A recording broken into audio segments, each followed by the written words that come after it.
All right, well, we're rolling, so you got We're rolling, huh? when you're done with your cigarette. You want this, baby?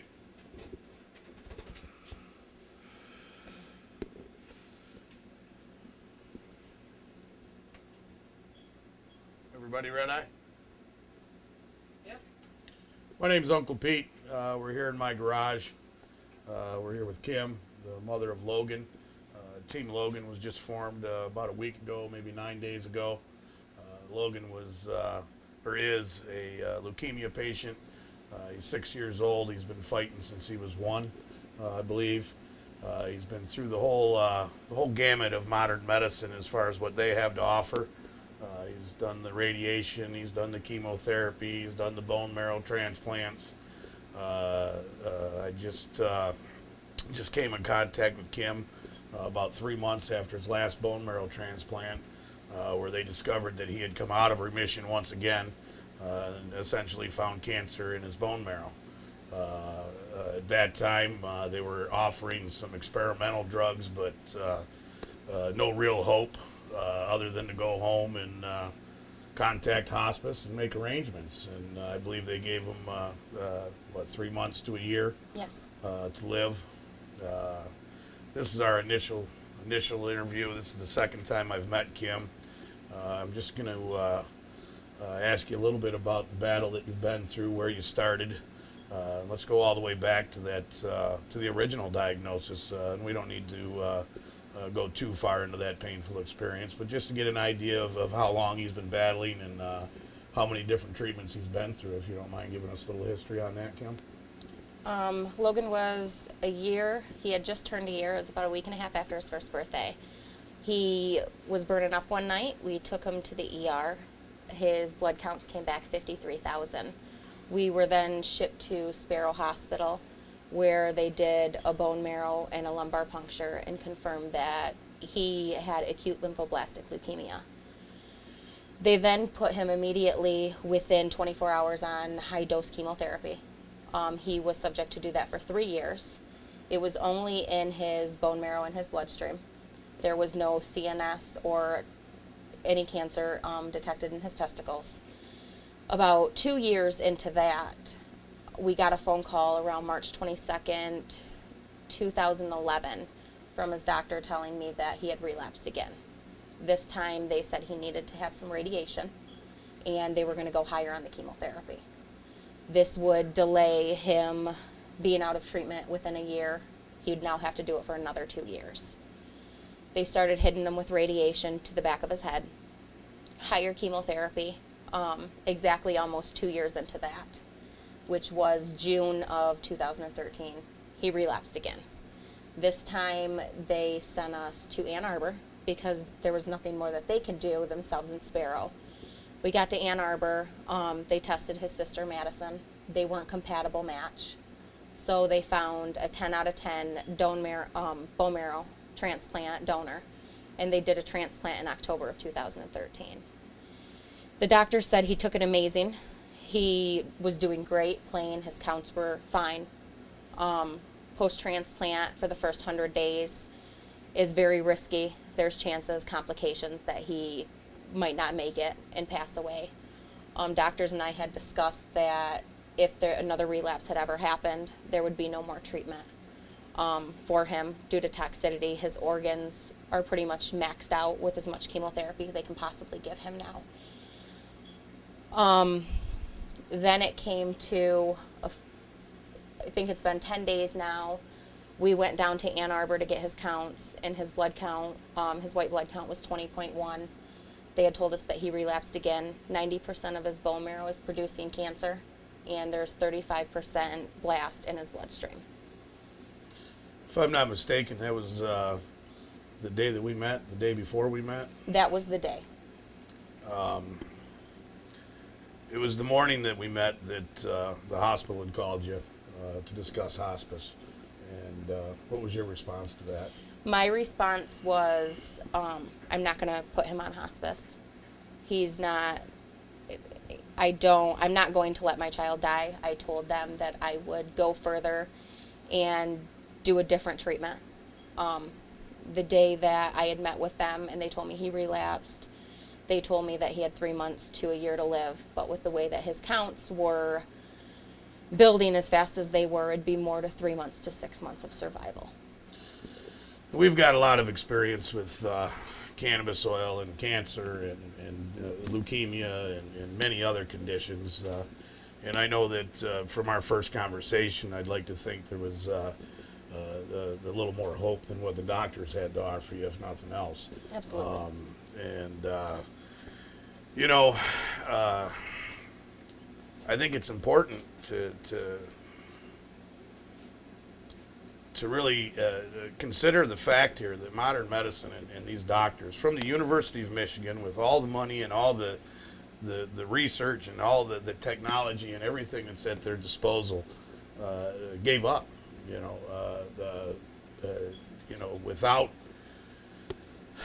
Without the willingness to look at the very obvious options and solutions to this problem of Logan suffering from leukemia. Number one, with diet.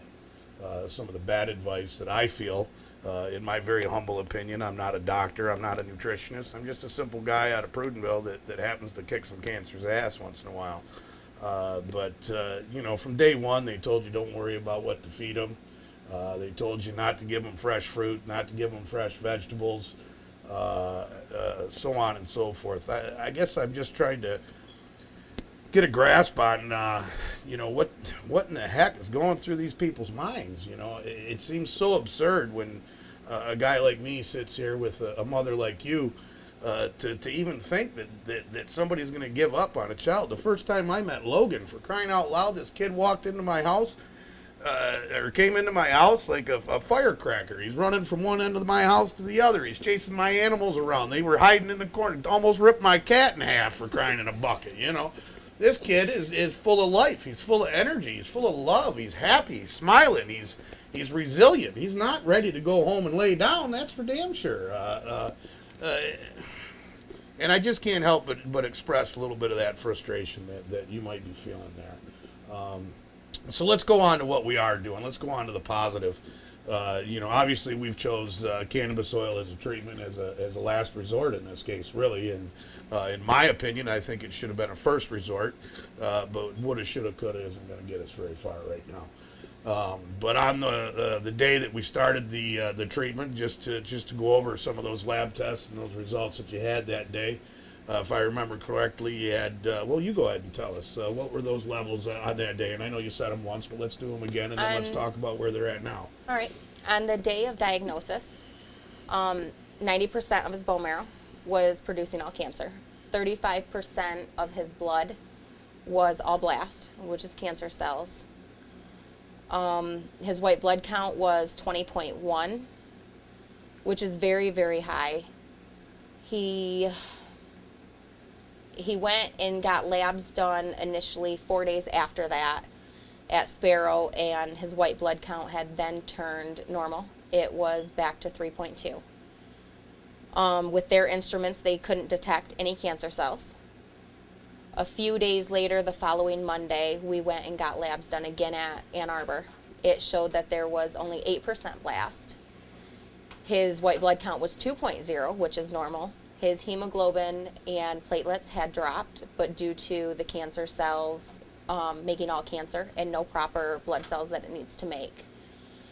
I had asked the doctor herself if any sort of treatment that she gave during the LP would have made his counts drop and go back to normal. She assured me that there is no way the little bit of chemotherapy she used during his spinal would have leaked into his blood and made his blast disappear to only 8%.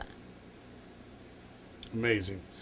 Just to clarify, in the very beginning, you said on the date of diagnosis, that was the diagnosis of the relapse just a couple weeks ago, correct? Yes, I think it was January 14th. How many days has it been now that we've been on the oil then?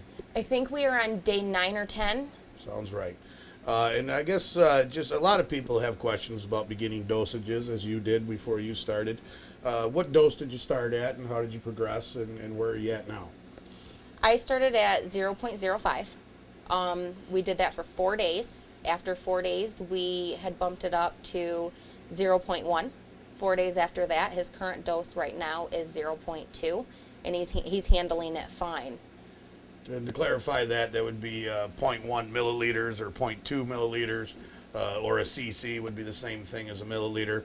And I'll take that one step further. We talk about oil by weight or by grams a lot, which is very misleading for some folks because we do measure it by volume, and I won't go too far into that. But we put it into syringes, and that's the way that we store it. 1 cc, 1 cubic centimeter is equivalent to 1 milliliter. So your starter dose was 0.05 cc's or 0.05 mLs, and double every 4 days until we get up to that full gram a day. And with the recent doses, or most of the doses, you decided to cut them into half, if I'm correct, right? Yes, I give them I give him 0.1 in the morning, and then I give him another 0.1 at night.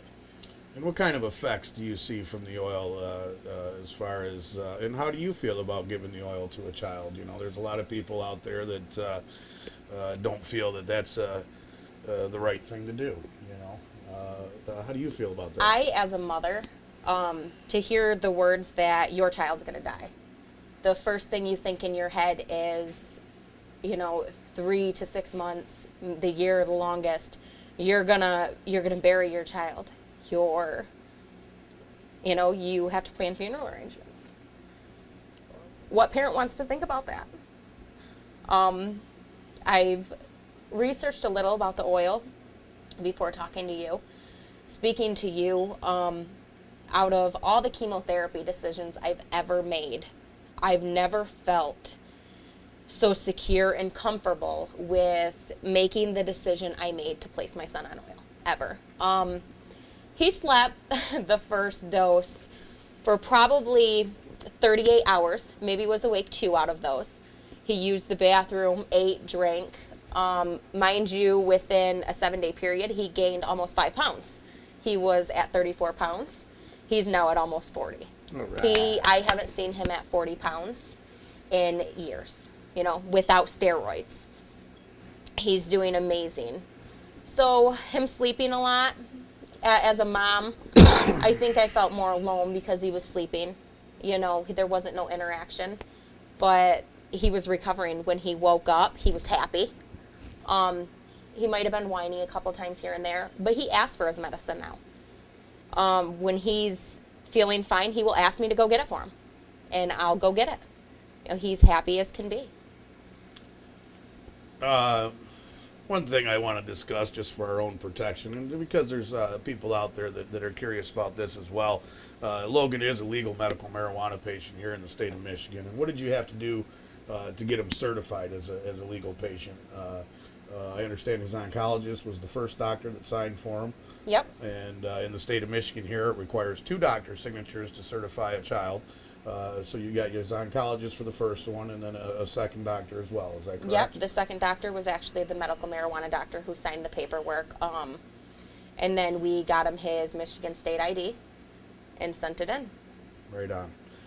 Just to clarify a little bit about what it takes to get a child certified, and it is 100% legal here in the state of Michigan to treat a child with medical marijuana, and that should be a viable option as far as I'm concerned.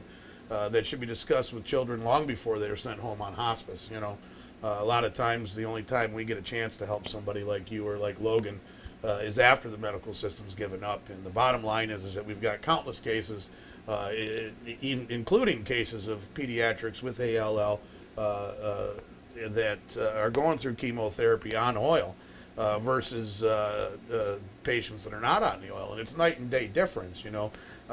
You've got the child here that's on oil and chemotherapy and radiation and all this stuff that's still eating and sleeping and playing and has hair and so on and so forth. And then you got the rest of these kids that aren't on it that are what we normally see or expect to see when we see a child suffering from cancer or going through these treatments. And I think it's important to understand that most of the sickness, from what I gather, is from the chemo and the radiation. I mean, the treatment's pretty horrid. We have pictures of Logan where the radiation, all the way down the spine is just red and swollen and nasty and just painful. You can tell it hurts. And man, I don't call that a successful treatment at all when you've got to do that much damage to a child. Now, with the oil, have you seen any negative side effects? Have you seen it cause him any pain or any sores or any issues? No. Okay. You know, we're looking at one treatment that's effective and, and not harming the child, and another treatment that's harming the child and doesn't seem to be very effective. It seems like a no-brainer with hindsight, doesn't it? Yes. How do you feel about the future? How do you feel Logan's chances are now compared to 2 weeks ago? Give me the difference in what's happened with you, your levels of hope, and so on. My levels of hope getting into this, getting into the oil that is, have risen a lot. I'm very, I don't think about my son dying anymore. I don't think about burying him or making funeral arrangements. I know that he's going to grow to be an amazing young man. He's going to grow to be an adult. And eventually we'll have to teach him how to make the oil so he can make it for himself. Amen. I think that's a good close. That's a good close. Yeah, absolutely. I like it.